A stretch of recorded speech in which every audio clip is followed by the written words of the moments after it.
This episode has been brought to you by Oreos and Cheetos, food that's so delicious you just keep on shoveling that shit, that junk food, into your mouth until you're throwing up and your esophagus explodes.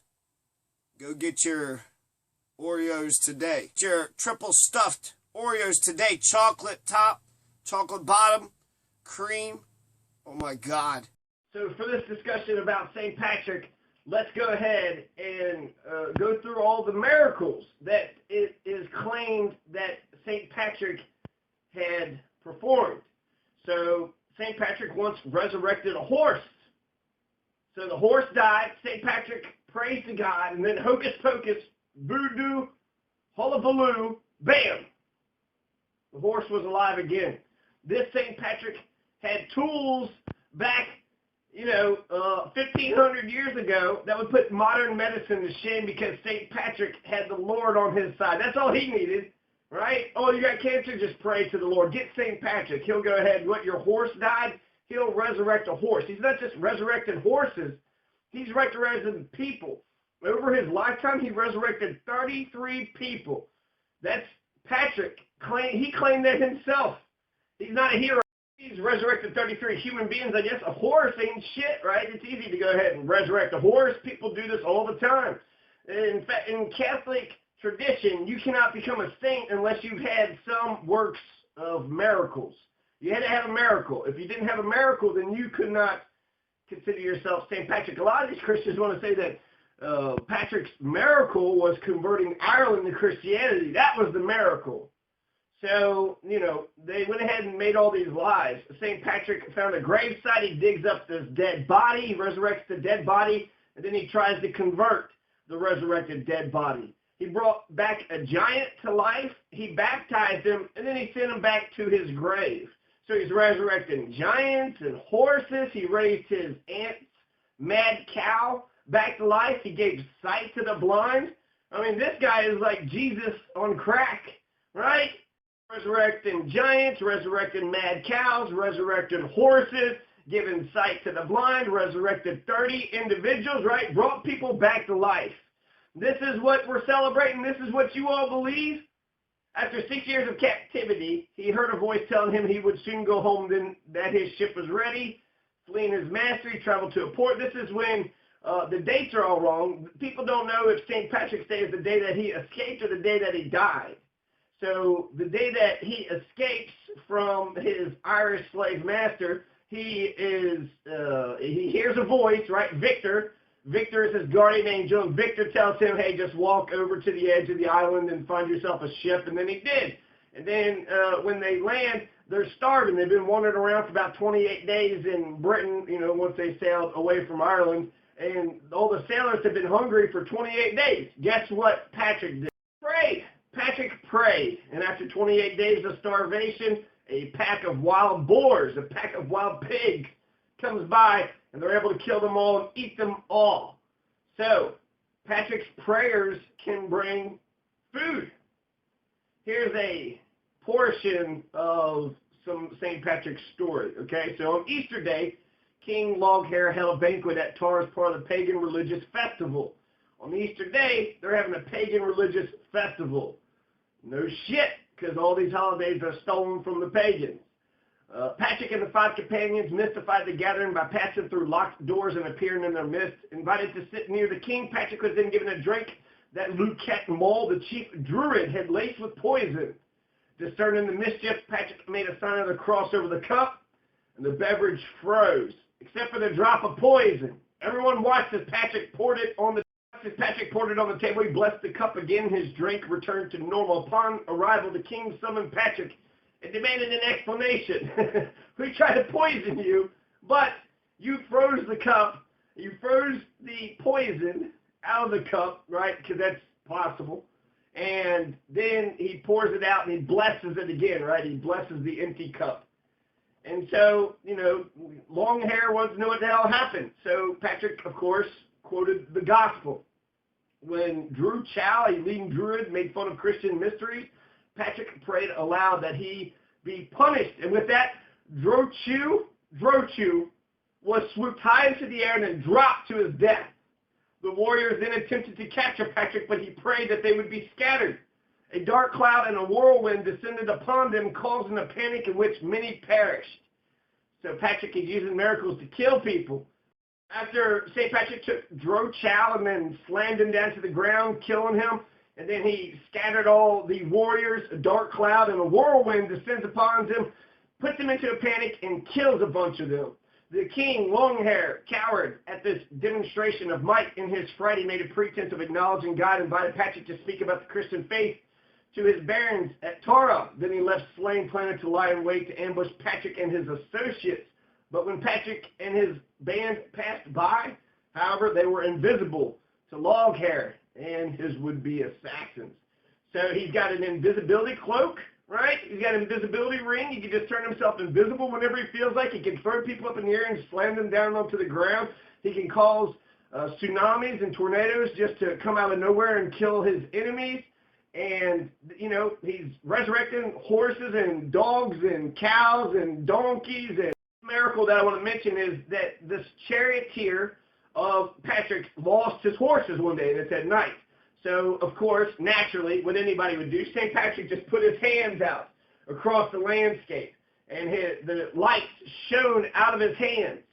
And so since he was able to, turn his hand into a very bright Tesla light bulb, and he lit the night sky and the hillside, the charioteer was able to find his horses. So, St. Patrick could turn his hand into a ray of light. St. Patrick can find poison and freeze the poison inside of his drink. He's able to raise up people. Dro Chow, he raised Dro Chow up and slammed him down to the ground. He resurrected a giant and then put him back into his grave. So I guess a giant, his salvation doesn't matter. And he was able. Stories are bullshit. Every single one of these stories are absolute bullshit, okay? So let's talk a little bit about who St. Patrick actually was. Originally, he was named Maewyn Succat. His birth name was Maewyn Succat. Wasn't even Patrick. He wasn't even a Catholic, so he wasn't even a real saint. The Catholics co-opted this Patrick because he was a renegade. They didn't like him during his lifetime, but then once they've seen what he achieved, then they go ahead and saint him afterwards. Mortal Kombat's Johnny Cage's birth name is Johnny Carlton. So Mortal Kombat's Johnny Cage, his birth name is Johnny Carlton. So St. Patrick, there's a lot of things about St. Patrick. He wasn't born in Ireland. He's this patron and saint, but he wasn't born in Ireland. He was born in Britain, France, Rome at the time, somewhere else. He was a foreigner. He was an immigrant. St. Patrick also murdered ethnic. Lived during the 400s A.D. Around the 400s A.D. is when Patrick supposedly was alive. But his day wasn't an official Christian feast day until the early 17th century, so 1600s. So they beatified him. They put him into a sainthood, almost 1,000 years, over 1,000 years after he had already, did his work. So he wasn't even really a saint at the time. He was against the Catholic Church. He's not a Patrick, right? Maewyn Succat, and he wasn't born in Ireland. So him being the first Irishman, that's not the case. The first Irish people, the native Irish peoples, just like here in the United States, there was a genocide of the natives. It was a genocide, and that's what Patrick did. Patrick murdered Ethne the Blonde, the Fair, and Fidelma the Red Rose of Tara. He drowned them as he was baptizing them. So here. Patrick was putting their heads underwater to baptize them. He kept their heads underwater until they died. And why did he kill Ethne the Blonde and Fair and Fidelma the Red Rose of Tara? Well, he did because they're the daughters of King Leghair, the king of the Druids, right? The pagan, Druids, Celtics, these original native Irish people, the people who were originally on the Emerald Isle. That's who Patrick came and killed. His biggest claim to fame is that he converted the whole island to Christianity. Well, how did he convert the whole island to Christianity? Well, he said, either you become Christian or we'll kill you, okay? So you have all these native Irish Druids. St. Patrick killed the daughters of the Druids, probably for, as a point, or maybe they didn't want to convert, or he didn't give a damn. He didn't want the daughters to Genocide that I cannot get past. I cannot get past the genocide. He killed thousands, hundreds of thousands, maybe even millions of native Irish people. That's what St. Patrick did. He says, either you convert to Christianity or you die. And so there's this story where supposedly he banished all the snakes. Patrick banished all the snakes in Ireland. Well, according to the Ice Age, 15,000 years ago, there's been no snakes in Ireland. There's never been any snakes. How could he banish snakes if there wasn't? Well, that's because there wasn't snakes. The Druids believed in, their symbol was the snake. So then him saying they banished the snakes, that's an allegory for the genocide of the Druids. He killed the Druids. He wiped the Druids out. So there wasn't snakes. There was no snakes at all. That story is total shit. Like all those miracle stories, those are all lies. That's all bullshit. And since you don't actually know who St. Patrick is, how do you celebrate him? Out of ignorance. That's what I'm going to guess. You don't know anything about St. Patrick. You don't give a shit. It's a day everybody celebrates, so let's, act like a bunch of stereotypical drunken fools, or let's, resurrect stereotypes of leprechauns, because that's how people used to mock the Irish people, was trying to make them all look, they're all a bunch of leprechauns. And with people like St. Patrick and all the miracles, yeah, there's a lot of mysticism that's surrounding it. One quick correction, I said the Ice Age was 15,000 years ago. It was 8,500 years ago. Still, Ireland has been clear of snakes for 8,500 years. That's bullshit. He didn't get rid of Ireland's snakes. He was a genocidal maniac, and he killed the Druids, right? Turn the other cheek or murder anybody who doesn't become a Christian. It was an Inquisition. It was the Irish Inquisition. Become Christian or die. Now, Ostara, who is a Germanic god, the celebration of Ostara is part of the Wiccan wheel calendar, so the witches of today, not the real witches, but Wiccans. And then Ostara was celebrated by the pagans for, during St. Patrick's time up until the 700s. That is what they celebrated when the first day of spring happened, was, the goddess Ostara. And Ostara is a Germanic goddess, and it came after the 700s. They all celebrated them. Anglo-Saxons held feast in Ostara's honor, but the tradition had died out by the 700s, replaced by the Christian Paschal Month, which is a celebration of the resurrection of Jesus. So the first day of spring used to be celebrated by Ostara. St. Patrick would have celebrated Ostara, or he would have watched all the pagans and tried to kill them for big hullabaloo about St. Patrick's Day. It's the beginning of spring. The spring equinox, the vernal equinox, always falls on March 19th or the 20th, and St. Patrick's Day is always March 17th. So St. Patrick's Day is, a holiday. It's a religious celebration, but I think ultimately the excitement about St. Patrick's Day is that it's springtime. It's the first day of spring. The vernal equinox is when the sun crosses the equator and its axis. Vernal equinox is when the sun crosses the equator. So since it's right above the equator, but when it crosses the equator, its axis isn't tilted neither toward or away from the sun. So it's perfectly lined up. The days are almost equal, but it's actually March 16th, which they call the equilux. That's when the days are perfectly even. But essentially that's what the vernal equinox is all about, is when the days are now going to get longer and longer and longer until summertime. Spring is the midpoint between winter and summer. So the equilux is when the day and the night is exactly the same, which would have been March 16th, 5 days ago. But that's what St. Patrick's Day is all about. The St. Patrick's Day is co-opted the Ostara religion. And the Ostara religion was the celebration of springtime. Passover and Easter are also first of spring, the first day of spring celebration. So it's like Easter, spring is here. The Catholic Church says that Easter begins the Sunday after the next full moon after the spring equinox. Why not just make it the spring equinox? Like shit, these are all based upon the seasons anyways, and the first day of spring is worth celebrating. It's worth celebrating all by itself. We don't need, the patron saint, the genocidal maniac of Patrick, who kills princesses while they're bathing naked in the well. That's so, happy vernal equinox. That's what I'll say on St. Patrick's Day. Happy vernal equinox, and in fact, it's closer to the equilux, March 16th. So perhaps we should start celebrating the first of spring the day before St. Patty's Day. So the vernal equinox is when the sun shines directly on the equator, making the day and the night almost equal. The ancient Greeks and Romans celebrated the vernal equinox as a time of rebirth and renewal. That's the springtimes. There's the spring. Even if you're against the revolution, the seasons make it impossible to get away from. This, life and death, right? Winter, everything dies. Springtime, everything's born. This is when Bambi starts getting Twitter. Springtime is when you find love, the time of rebirth, renewal, time for planting crops that will grow until the fall harvest. Flowers and plants start to bloom, and many animals come out of hibernation. Thumper and the flower, the skunk, and Bambi, they all get Twitter-pated. So this is springtime. All right, awake, America. This is the American spring. The American spring 2017.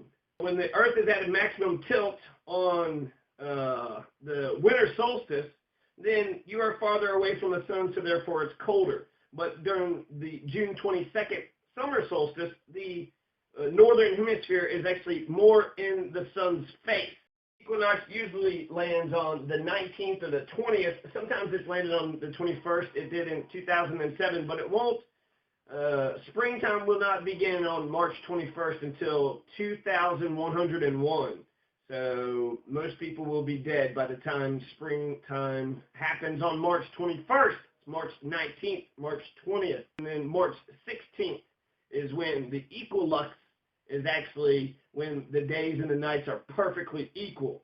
Vernal equilux happens several days before the vernal equinox. And so equinox, night is equal, equinox, that's Latin, the etymology. Another name for the vernal equinox is Ostara. So Ostara is the Celtic, Northern Germanic tribes' celebration of the first day of spring. That's where a lot of our holidays comes from. Halloween is a fall festival. Groundhog's Day is midpoint between spring and winter. So a lot of these fall on just seasonal. They're based on the seasons. Easter, by the Council of Nicaea, which happened in thousands of years ago, they decided that Easter was going to fall on the first Sunday after the first full moon, occurring on or after the March equinox. So therefore, on. If it was on, right, first full moon is on the day, then the next Sunday right after that. Totally arbitrary, total bullshit, but God, people cling on to tradition, don't they? Just cling on to tradition. It's just easier to try to keep everything the same. No! Everything's got to stay the same. Keep everything the same. Don't change anything. Ah! I'm scared of change. Ah!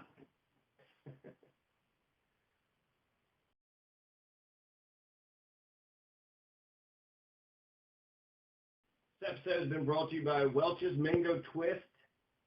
This shit's delicious. And no, they're not giving me any money, but essentially they give me energy, right? I drink it and get energized. So this episode is literally being brought to you by Welch's Mango Twist Juice Cocktail. Also, in the same line of thinking, the Texas Toast, I had like 3 pieces of Texas Toast. So there's that. There's marijuana, Colorado marijuana, Vicodin. So this episode has been brought to you by Zigzag Wraps, Colorado marijuana, Welch's Mango Twist, Texas Toast, and a half of Vicodin for my hand injury. So I'm pretty sick of her. I'm pretty sick of her lies, her immorality. She has no empathy, zero empathy, and zero morals. She doesn't give a crap about anybody. She has no values, no principles. So when she starts arguing values, she's just picking a fight. Because she can't just say, hey, I'm just going to be with him, and I'm sorry for doing this to you. Instead, she's got to try to make it about me. She's got to try to turn it around and say, like, no, she She sits there and says all this asshole shit to me, and I'm like, you know, why are you being an asshole? Well, you just call me an asshole. That's good enough. That's bullshit. I mean, you walk away thinking, well, did I do something wrong? But ultimately, she's a coward who can't tell her, you know, true feelings and being forthright and forthcoming. And then she also breaks up by text or by email. So she's a coward, and she's lame, and she doesn't that's not a good friend. So I don't want to see her until after the cicadas, not the next cicadas, but the cicadas after the cicadas.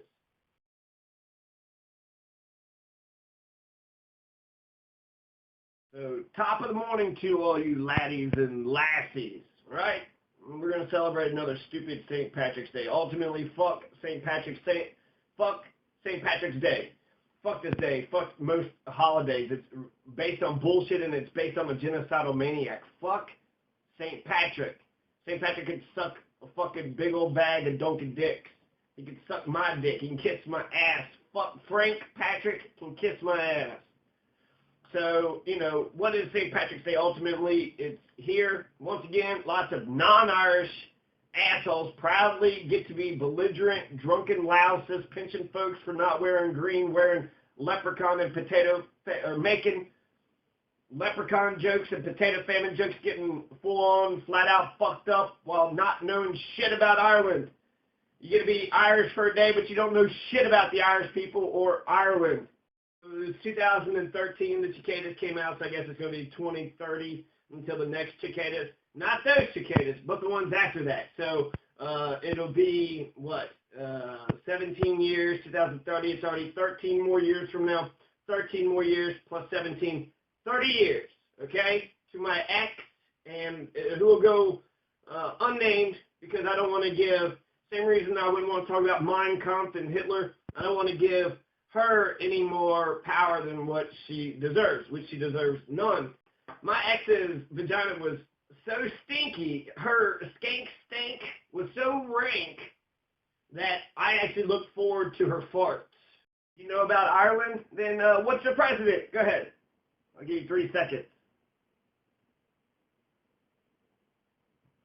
Time's up. It's Michael D. Higgins. And since you know so much about Ireland, of course you know that their president is largely a ceremonial position. Edna Kidney. Edna Kidney is the prime minister of Ireland, so therefore he's the actual leader. He's the true blue leader. But I'm sure you already knew that. That's what turns me on about you, your attention to detail. And what a great stereotype, right? Fucking leprechauns and alcoholism, drunken buffoons. Is that how Ireland wants to be remembered?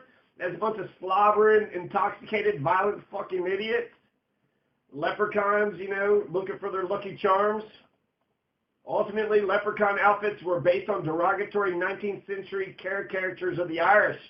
Foreign, appropriate, and misrepresent Irish culture. The fucked up things, the last argument that we had. She was sitting there telling me about how important loyalty is. Loyalty was more important than anything and everything. And that was one of the reasons she enlisted for her explanation for breaking up with me. Loyalty was more important to her than happiness.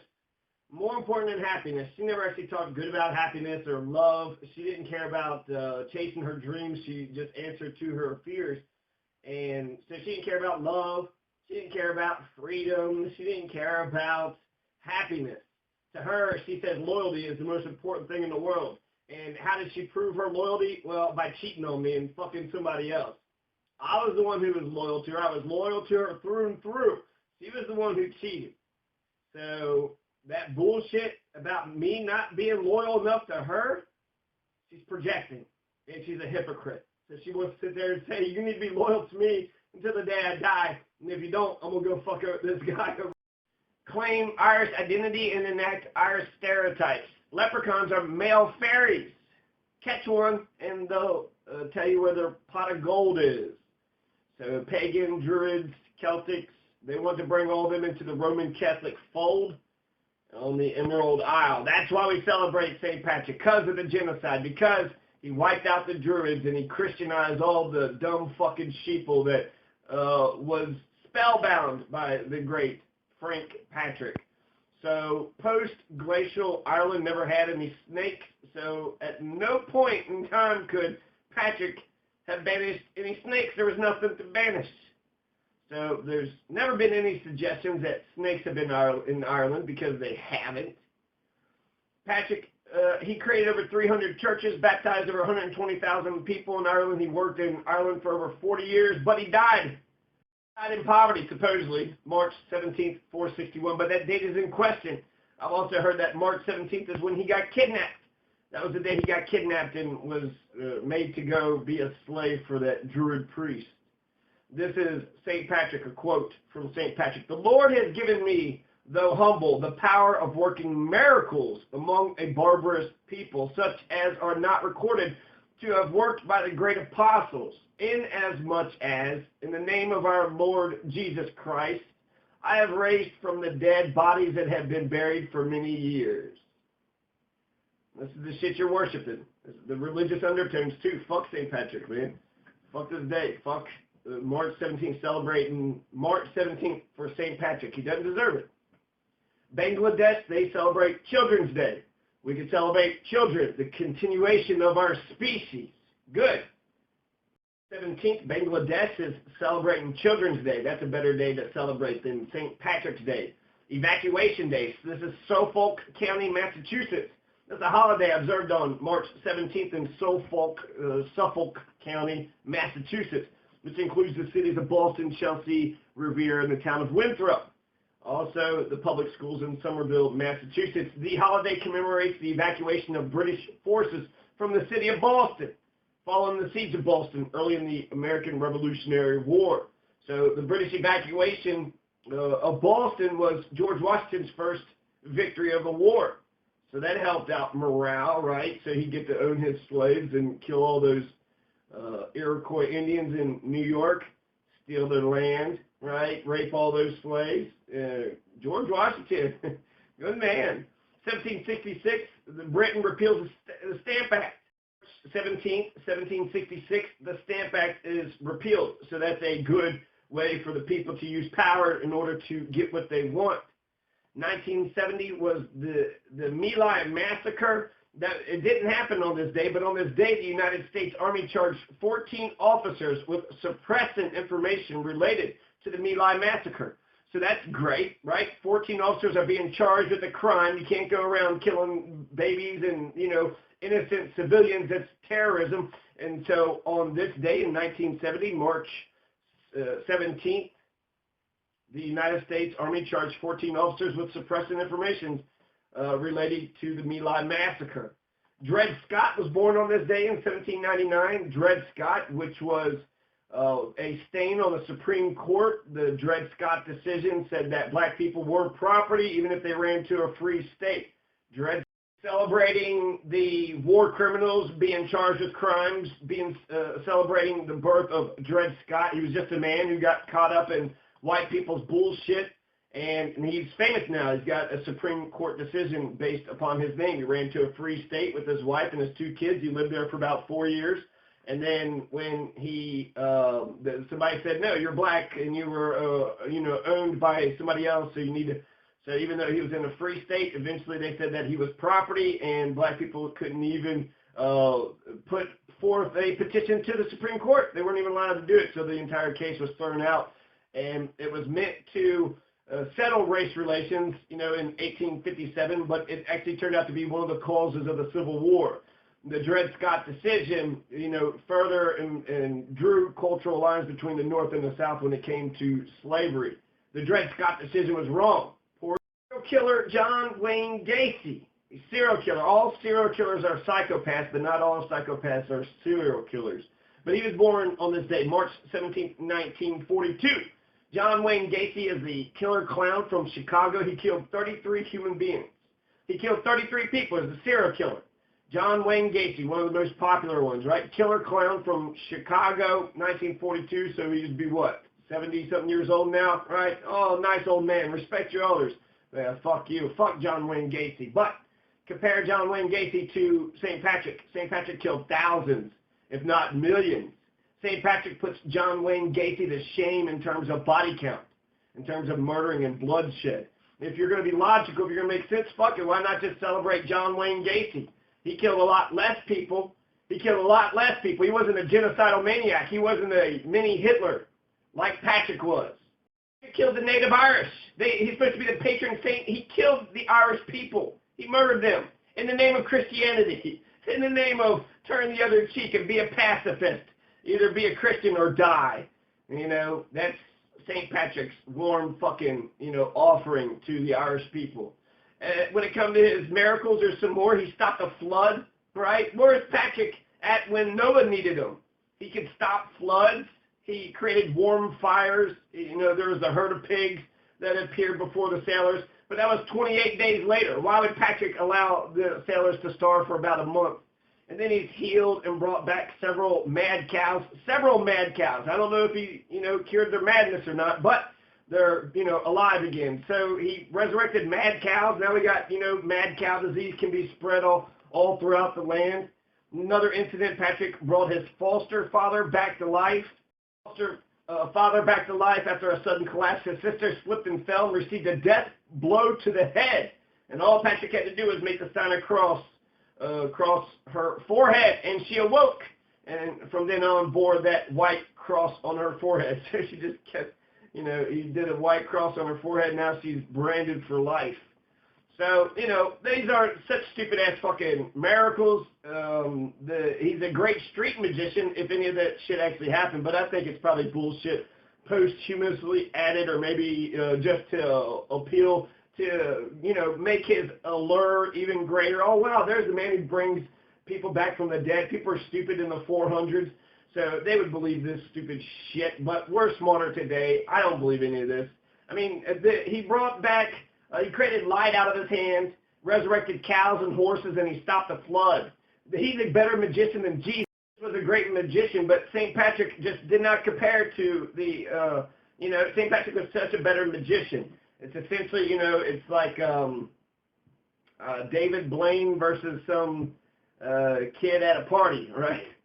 So, but, to truly believe that Patricius did all this shit, and Patricius, that's one of his names, or it could be Palladius. So that's the two. We don't even know if this is the right guy. This is kind of like Valentine. We don't even know if it's the right man. So you have this man, Palladius. So Palladius lived in the same time period as Patrick, and it's speculated that he was actually St. Patrick, and that what he did, the good works he did, got mixed up with Frank Patrick, right? Frank Patrick gets all the credit, but it was really Palladius that did all these things. Palladius was known as Patrick. Details about his life is pretty, shaky foundations. 432, it says, is when he was captured by Irish pirates. This is just a date I got off from, on this date. March 17th. So he dies on the same day that he was captured. Which date are we celebrating? His captivity into slavery, or his birthday, or his death date? And again, Patricius or Palladius. We don't even, know if it's the right fucking guy. Maewyn Succat is Patricius, but this Palladius, man, there's ample of historical documentation of what he did. So the primary patron saint of Ireland, is Patrick, but what about Saint Bridget of Kildare and Columba? You know about Columba? You know about the Bridget of Kildare? Why don't you celebrate them too? Because you don't know shit. You don't know certainty. The dates of his life can't be fixed with certainty. The traditional death date of Patrick is 461, but that's the traditional death date, meaning we don't fucking know. It's like, Jesus died on Christmas Day, didn't he? Died in the fall. So Christmas is just the Catholic Church co-opting Saturnalia with their own holiday. They did that with everything, every holiday that you celebrate. St. Patrick himself was co-opted. He was a renegade Catholic. He was against the Catholic Church. The Catholic Church hated him.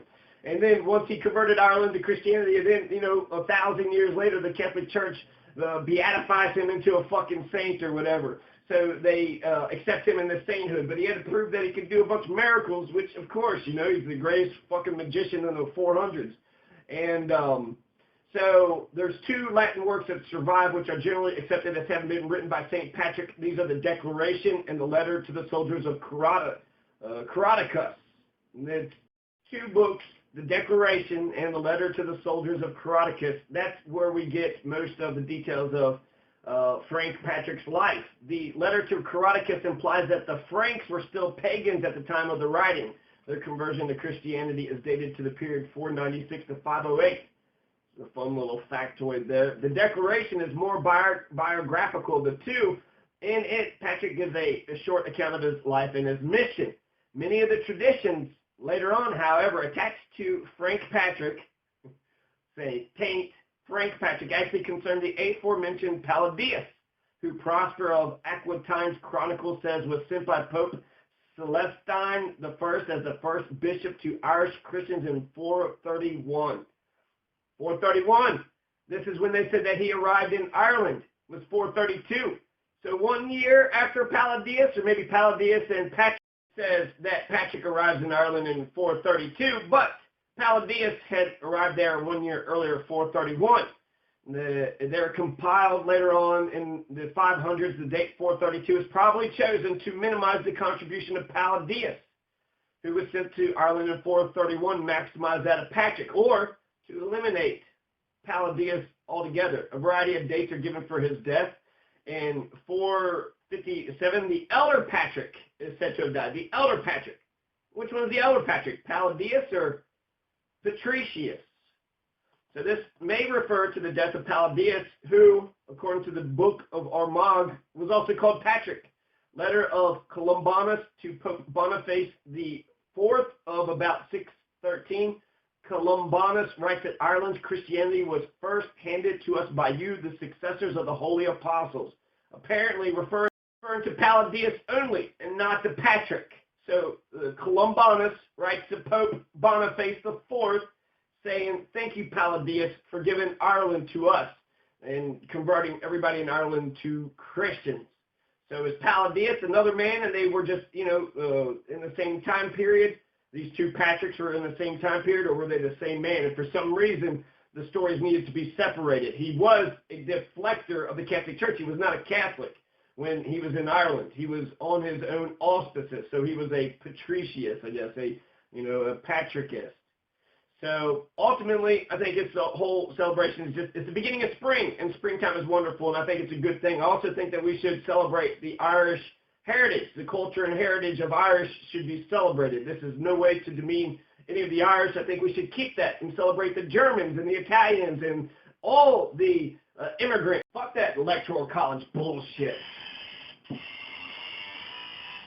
So my ex left me to be with some fat fucking piece of shit. So I wonder if she sucks his titties back. I mean, it's only fair, right? If he sucks hers, then she should suck his. I mean, he's got big floppy fucking titties there. I don't know if he shaves his fucking hair. Probably get a piece of hair in your fucking tooth. And you might get some milk out. I mean, I don't know. Patrick's Day, the big hullabaloo is because it's the first of spring, Ostara. Ostara is what the spring equinox was known by the Germanic tribes, by the Celtics, by the Wiccans today. So Ostara is the spring equinox, not the equinox. The equinox would be more precise. It's the equinox. St. Patrick himself was co-opted by the Catholic religion, just like St. Patrick's Day was a Catholic co-opted religion stolen from the pagans. What they wanted to do was take the pagans' rituals and adopt them into the Catholic Church. That's what Catholic means, universal. So the Catholic Church wanted to be the one and only authority when it came to Jesus and how to pray to God and the Bible and all that bullshit. But that's what they did. They took all the pagan rituals. Saturnalia is Christmas. Lupercalia is Valentine's. Valentine's Day comes from Lupercalia. Christmas comes from the Roman celebration Saturnalia. Lupercalia is also a Roman festival. Halloween comes from the Germanic, the Celtic goddesses. It comes from Samhain. Also the Day of the Dead. So Halloween was Catholic co-opted. The pagan Catholic co-opted the pagan celebration of Samhain and the Day of the Dead and put it into their own thing. You also had Christmas was co-opted, right? The Saturnalia became Christmas, and then Lupercalia became Valentine's Day. And you have lots of things like that. In terms of Wiccan, the Germanic goddesses and the Celtics, we celebrate Groundhog's Day and Halloween. Halloween is Samhain or Samhain, and Groundhog's Day is Imbolc. Groundhog's Day is in between spring and winter. And winter is over. That's another thing springtime says. Winter is over. Wiccan counter, it's Ostara, but the name Ostara actually gives us Easter in the East. It's some Latin etymology. But Ostara is the first day of spring. Winter is over. It's going to get warmer and warmer and hotter until the summer solstice, and then it'll start to get cooler and cooler.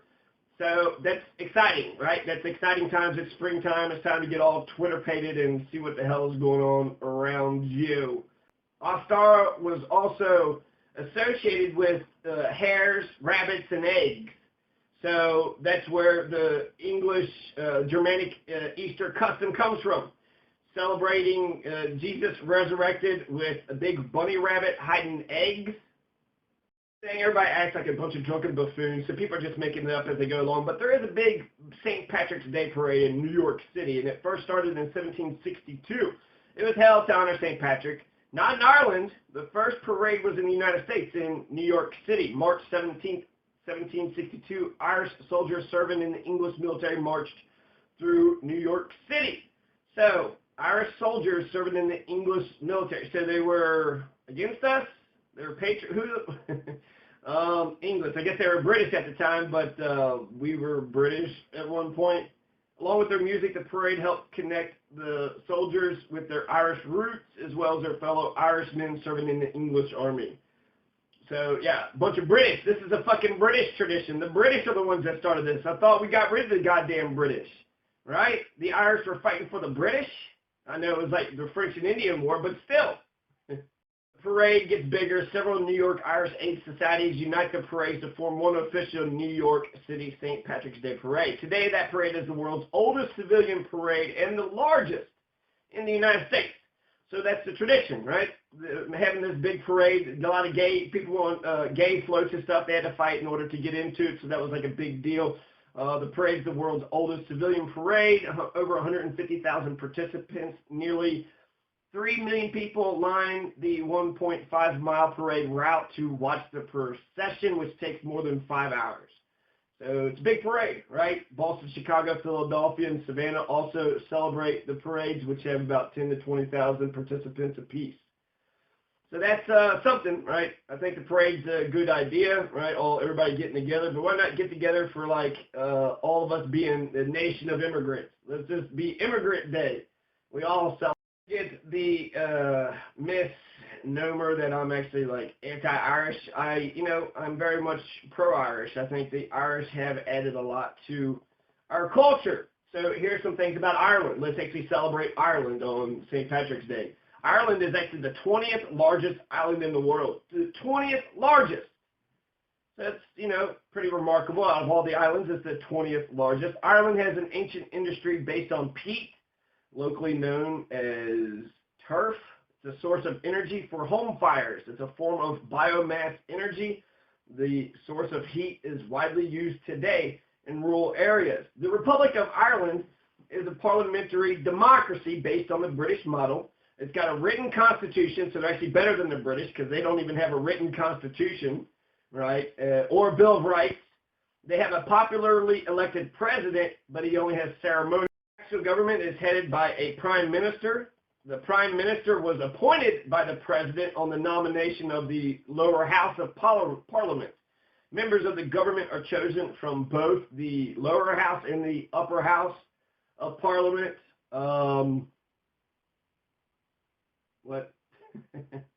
The capital is Dublin. So anyways, the president's elected. The president then nominates, appoints whoever the lower house nominates.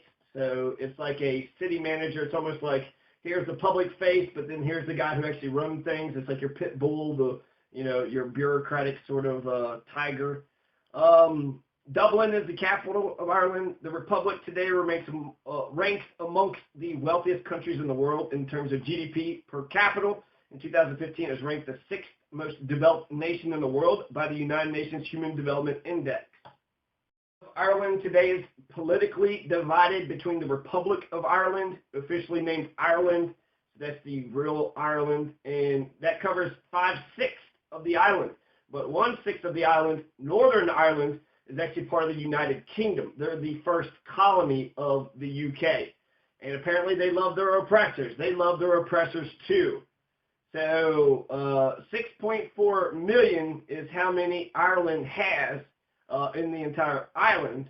But I think that rift, Northern Ireland, I think are mostly Catholics, or they want to be part of the English, and then the Southern Irish are the real Irish, 5/6 of the island, most of the island. And so, I don't know. I think it would be better if that island was its own, it was whole altogether, but I don't think they'll actually do that. So there's a Gaelic blessing that I want to read. May the road rise up to meet you. Road rise up to meet you. May the wind always be at your back. May the sun shine warm upon your face. The rains fall soft upon your fields. And until we meet again, may God hold you in the palm of his hand. Oh, it's a good little blessing. I like this. Sun in your face. The rains fall soft in your fields. The wind at your back. The road rises to meet you. A lot of really good sentences there with good imagery. Irish lullaby. To-ra-loo-ra-loo-ra, to-ra-loo-ra-la, to-ra-loo-ra-loo-ra. It's an Irish lullaby. Over in Killarney, many years ago, my mother sang a song to me, so sweet and low. A simple little ditty in her good old Irish way. Oh, I would give the world if I could hear that lullaby today. I don't know. To-ra-loo-ra-loo-ra. You know, that's some Irish there. Another bad thing about St. Patrick's Day, this day gives validation to one of the worst addictions in us. Alcoholism is one of the most serious diseases. Alcohol-related car accidents, alcohol-related deaths. Compared to marijuana, there is no comparison. More people die of alcohol than heart problems and cancer combined. Is that true? Probably not. But there's a lot of people that die unnecessarily. Alcohol, you smoke weed, you don't beat your kids. You drink alcohol, right? You are a whole other person. It makes you into a whole other person. So alcohol is some fucked up shit. This is what Ireland, you know, there's peat. There's peat in, Ireland. It probably could be. He was a Protestant or a deflector from the Catholic Church. Patrick was. He wasn't Catholic during his lifetime, therefore he couldn't be a saint. He can't be a saint. He's posthumously adopted into the Catholic Church, 1,000 years later. That's what made him a saint and Catholic. There's more Irish Americans, surprisingly, than there are Irish people. In Ireland, 4.7 million, unless you count the Northern Irish, which you shouldn't, because they're not. The Northern Irish aren't Irish. The true Irish is proud of themselves, and they would never be occupied by a foreign power. But the 4.7 million is how many Irish people are on the island, and 34.5 million are how many Irish Americans there are. So there's actually 7 times more Irish Americans than there are Irish people. So the diaspora in America is actually bigger than Ireland. So I think that there's something to that, right? Celebrating where you came from, who you are. I like that. I think it's a good thing. The genocidal maniac is a bad fucking guy. Most of the stories are myths. Who knows even who he is, or if he was actually Palladius, or Frank Patrick Frank wasn't even his real name. It was Maywit Sukkot, Maywin Sukkot or some shit. So he was a Roman soldier. He was born in Britain. He's a foreign invader, wipes out the native Irish, and then establishes his own religion. And that was celebrated. Apparently that's something worth celebrating. But we can celebrate St. Patrick in so many, March 17th. There's so many things that happened historically on March 17th that we know of for sure. For one, the end of apartheid. The end of apartheid in 1992, March 17th, there was a referendum and apartheid was ended. South African President F.W. de Klerk wins a white-only referendum. White-only. So the white people of South Africa voted in a referendum, 68.7%, to abolish the racial segregation in the country. So once the white people voted for integration, apartheid's over. Apartheid's over. That happened March 17, 1992 as a referendum, and the South African president was F.W. de Klerk. Also, March 17, 1961 is when South Africa leaves the British Commonwealth. That is what Ireland should do. Ireland should leave the British Commonwealth, declare their independence, be their own country, Northern Ireland at least. So that's a good day. South Africa leaves the British Commonwealth, they leave the empire, they become their own country, and now they, have apartheid has ended in 1992, so 31 years after declaring their independence, they got their shit figured out, their shit together. And so that's a wonderful celebration. Integration happened, right? We all came from the same baby, the proto-Adam and Eve in Africa. We all came from the same human Adam and Eve, right? We all are the same baby. So that's great news. We can celebrate the end of apartheid. That's great. That's way better than celebrating genocide. Let's celebrate the end of apartheid. We all can get along. That's great. There's a bunch of scientific achievements. You had the rubber band was patented by Stephen Perry of London, March 17, 1845. The element 98 californium is announced. So another new element, right? We only have 100 elements in the entire world. A new one was found in 1950, March 17th. March 17th, also 1995, the U.S. approves the first chickenpox vaccine, Marivax by Merck & Co. So chickenpox vaccine. Vaccines are good. 7, IBM releases PC-DOS version 3.3. Right, I remember PC-DOS. I remember them 5.5-inch floppy disk. Right, 1845, Bristol man Henry Jones patents self-rising flour. Where would we be without self-rising flour or rubber bands or vaccines or computers or elements? These are scientific achievements that are worth celebrating, much more worthy of celebration than fucking Frank Patrick. 1973, there was a famous photograph known as the Burst of Joy.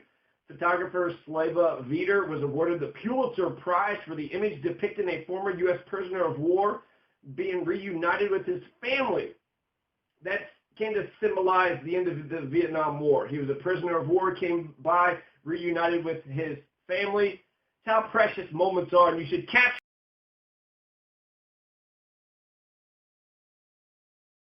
It was nice and heartfelt. If the Slava Viter wasn't there to take the picture of it, then perhaps we wouldn't have known about it. So capturing the moment for everybody else, you know, that moment I think would be good for them, but because they captured it, it's more real. It was more vivid. Now the whole world could share in it. So capturing those moments are important.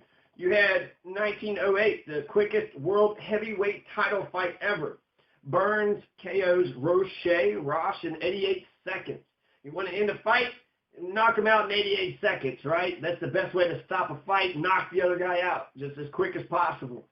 So Tommy Burns KOs Jim Roche in 1 round for the heavyweight boxing title, 1908, right? He captured that moment. He captured the moment. A remarkable story, Reuben Hurricane Carter. It has a retrial in 1976, March 7th. Into a memorial for the Druids and the Native Irish people, right? The Native Irish genocide, the Irish Inquisition of Patrick. That would make sense. The Day of Memorials, I don't really like them too much. The 1886 Carrollton Massacre in Mississippi, 20 African Americans were killed. I don't like them because it focuses on the losses, the death. I don't think we should ever forget the sacrifices that happened. So I don't want to, you know, I'm trying to celebrate today. So I'm not celebrating that day. Day of Memorial. The celebrations are the times when the resistors and the oppressed fight and get liberated, when the slaves become free, when you get democracy, when tyrants, you know, are thrown into the ash heap of history. So 1932, the German police raid Hitler's Nazi headquarters. That's good. That's, you know, fascism going against fascism. So those police were good. They were raiding the Nazi story. What's the story about the police raiding Hitler's Nazi headquarters? And then how come they found nothing? 1932, right? If the police were actually doing their job, I think they should have been able to stop Hitler from exterminating so many Jews and gypsies and communists and trade unionists. In 1966, March 17th, the U.S. sub locates a missing H-bomb in the Mediterranean. Oops, where did our H-bomb go? So we dropped the H-bomb in the Mediterranean, but we found it March 17th, 1966. That's it. You know, the terrorists or somebody, you know, evil could have grabbed a hold of them, but we found our missing H-bomb. And then the Republic of Crimea is declared. So South Africa being its own republic was a good thing. Ireland being its own republic would be a good thing. And so I think the Republic of Crimea being declared is a good thing. It's under Russia, but one day they'll have a referendum and be the I think the Republic of Crimea being declared is nation building, and to the people of Crimea, I don't know if they feel distinctly Russian or if one day Crimea will be its own thing. 1905, Eleanor Roosevelt marries Franklin D. Roosevelt. This is one of the greatest unions in all American history. Thank God for the United States, right? On behalf of the United States, thank you, Eleanor Roosevelt, for meeting up with Franklin Delano Roosevelt and marrying each other. She was 20, he was 23. Then he would be the 32nd U.S. president and given away by her uncle, 26th President Theodore Roosevelt. Teddy Roosevelt was there too. So 1905, March 17th, the marriage of Eleanor and FDR. It's a great date, but not always marriages aren't always great things. Paul McCartney divorces former model and anti-landmines campaigner Heather Mills on the grounds of unreasonable behavior. Divorces are for fuck that electoral college bullshit. Can be good things. Divorces are forever. Nobody says, God, my divorce is really in the shitter right now. My divorce is doing great. My divorce will continue to do great. So Paul McCartney divorces Heather Mills. It doesn't sound like, they should be married on the grounds of unreasonable behavior. Why? Well, just she gives, he has, I don't know who had the unreasonable behavior, but not the divorce between a toxic relationship is a good thing. It should be celebrated just as much as a union of two people that click, that mesh well, that just work. They just work, like Eleanor and Franklin. 1955, erotic writer on this, Nin marries actor Rupert Pohl at Quartzsite, Arizona, while still married to her first husband. So polygamy, right? We can have a celebration of polygamy, of monogamy, of divorce, and freedom and solitary, being single, having your own autonomy, being able to choose and do whatever it is you want to do without having to listen to some asshole tell you what. Cole was born today, March 17th. He had to struggle with racism. There's an article out there on this day. You should read it. So Nat King Cole was born. He was a pretty cool musician. 1919, the Dutch steelworkers strike for an 8-hour day and minimum wages. So striking, working people, solidarity, standing up for the right thing. Dutch steelworkers strike in 1919, March 17th. March 17th, 1921, Dr. Marie Stopes opens Britain's first birth control clinic in London. First birth control clinic. Birth control, there's something to celebrate. 1921, Lenin proclaims new economic politics. That would be worthy of celebrating. What the hell did Lenin proclaim new economic politics? March 17th, 1921. Let's find out what the fuck that is. New economic politics, and celebrate it. It's probably really smart, intelligent shit. 1921, the Second Republic of Poland adopts the March Constitution. Fuck that electoral college bullshit. Three ways that you can have a revolution is a coup d'etat, a bloody revolution, like George Washington. You can have a George Washington revolution, or you can have an electoral revolution, where you elect a populist into office. So if Bernie Sanders was to have been elected, that would have been a revolution, or Jill Stein, or a constitution. If you have a brand new constitution, then that rewrites the entire rules to the entire game. So 1921, the Second Republic of Poland adopts the March Constitution. That's a revolution. That's a revolution. It changes everything. Now, is it a positive revolution? Is it for the people or against them? I think that makes, revolution is destroying the system and creating something new, but that doesn't always mean that the new thing is better than the old, right? 2003, March 17, the British Cabinet Minister Robin Cook resigned over the government plans to invade Iraq. When Thomas Jefferson resigned from his cabinet when George Washington sided with Britain over France during the French Revolutionary War. The French are having their own revolution, but the United States, even though France helped the revolution, the United States didn't help the French Revolution. So Thomas Jefferson resigns. So that is a kind of protest, to say it doesn't stop the thing, but at least you're not participating in evil. So Robin Cook resigns over government plans for the war with Iraq in 2003, March 17th.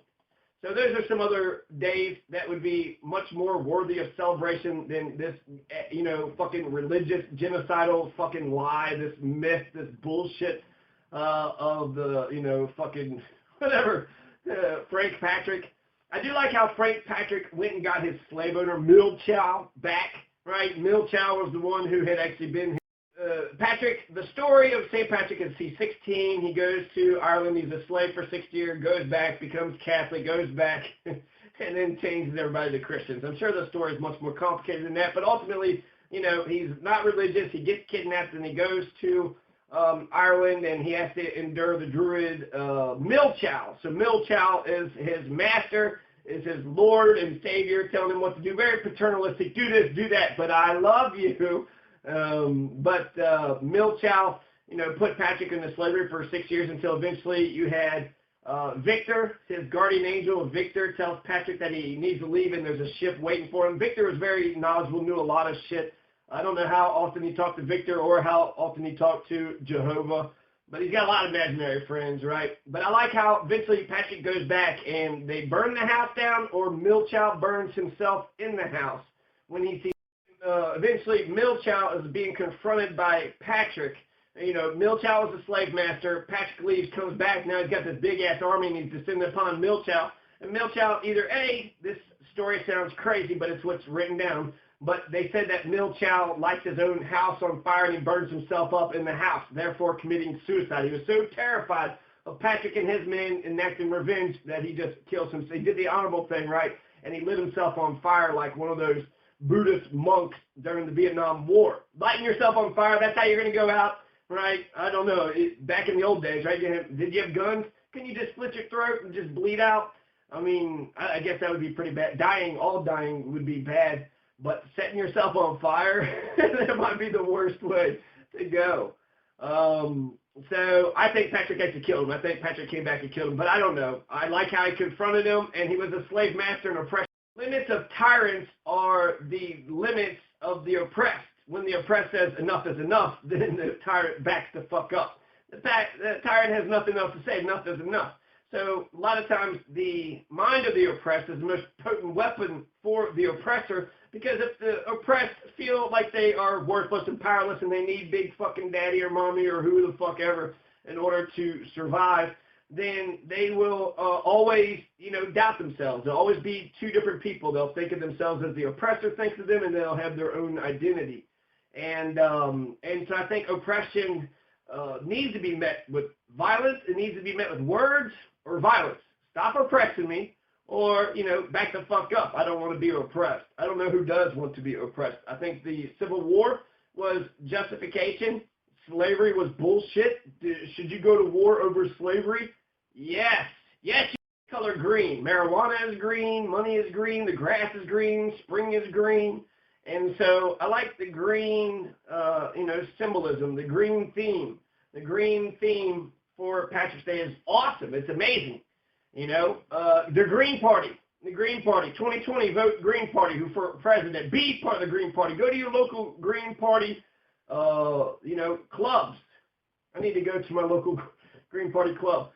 Pinching folks for not wearing green is always like, you're not a green? Well, now you get pinched, right? So actually, the Patrick's Day could be a very good recruiting day for the Green Party, right? Everything's green. Are you for St. Patrick's Day? No, actually, I hate St. Patrick. But let me tell you about the revolution. Let me tell you about what we're going to do to change things, make things better around here, how we're actually going to give a shit about one another. We're going to care about love and freedom and peace and justice. We're going to give a shit. Fuck them just, redeemable things when it comes to the St. Patrick's Day, Green Party 2020, Jill Stein forever, right? My proposal, I will celebrate Equilux. I think Equilux is a more precise day. It's sort of mathematical. It's a nerdy way of saying, hey, I know something. And so the nerds can have their day, talking about the seasons of the sun, the tilt of the Earth's axis, all this smart stuff, right? The Equilux. You didn't know about the Equilux. Winter is over on the Equilux, not the equinox, the vernal equilux. And days get longer after the vernal equilux. The vernal equilux, the vernal equinox is actually just like Easter and Passover. They're just slightly off the mark, right? The equilux is the precise one, not the equinox. Vernal equilux is where the party's at, okay? So on the vernal equilux, that's the first day of spring for me. That's what I'll celebrate. The St. Patrick's Day should be changed to Irish and German and Italian and Immigrant Cultural and Heritage Day. Culture and Heritage Day, right? Until that happens, until we start, get away from this religious fucking bullshit. I don't like the religious association. I don't like the genocide. I don't like the alcoholism. I don't like the bad behavior that it encourages. It's just a stupid fucking holiday. It's a dumb holiday. Fuck St. Patrick's Day. So in the meantime, until we actually become more, I think it's actually culturally sensitive instead of, just a bunch of non-Irish people dressed up like leprechauns, pretending like they're doing Ireland a favor, by dressing up like how their enemies used to describe them, right? Them weird troll, leprechaun, Irish motherfuckers. We could actually, pay homage to the Irish culture, what the Irish has contributed to the United States and, their own people. In the meantime, what I'm going to celebrate on March 17th, the end of the Vietnam War, and I'm going to celebrate the end of apartheid. Those two are way more important than goddamn Frank Patrick. So Frank Patrick can, lick my taint. Taint Patrick is tainted. He is, frankly, Frank Patrick is tainted. Taint Patrick, I don't know. 1973, the Pulitzer Prize photograph was taken, The Burst of Joy. So this was the end of the Vietnam War for the United States. So good. We got out of Vietnam. Actually, we didn't get out of Vietnam until 1975, but we made the agreement to get out in 1973. So the picture, it shows the American involvement ending, and it shows peace. And I don't know, I think it's a good thing. The end of war, we should celebrate all the time. The war ended. What day did the Vietnam War actually end? Right? When the Flurry, Operation Flurry, when all the helicopters were flying everybody out, wasn't that like the end? The end of war, and then I'm going to celebrate apartheid, that we all can join together. Fuck white supremacy, fuck racism, fuck hierarchy based upon just your race. So, fuck racism. The end of apartheid is worthy of celebration, just like the end of war. And I also believe in the universal basic income and land reform. I think that gets rid of poverty right away. Land reform, universal basic income. We should end the war. We should have ranked choice voting. Fuck Hillary Clinton. Fuck the Electoral College. Jill Stein forever. Peace.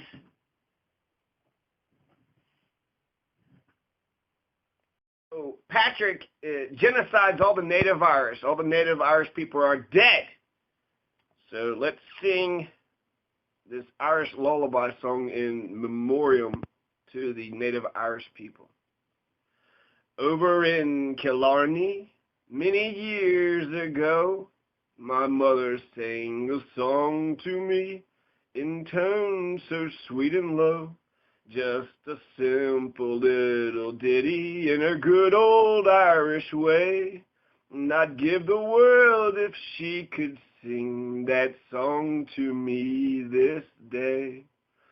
Tooraloo-ra-loo-ra, tooraloo-ra-lie, tooraloo-ra-loo-ra. Hush, now don't you cry. Tooraloo-ra-loo-ra, tooraloo-ra-loo-ra, tooraloo-ra-lie, tooraloo-ra-loo-ra. That's an Irish lullaby. Often dreams I wander to that cot again. I feel her arms a-hugging me as when she held me then.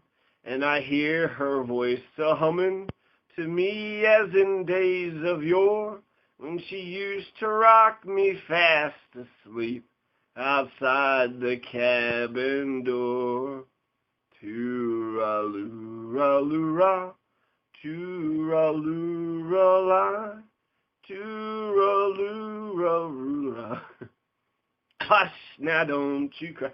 Tooraloo-ra-loo-ra, tooraloo-ra-lie, tooraloo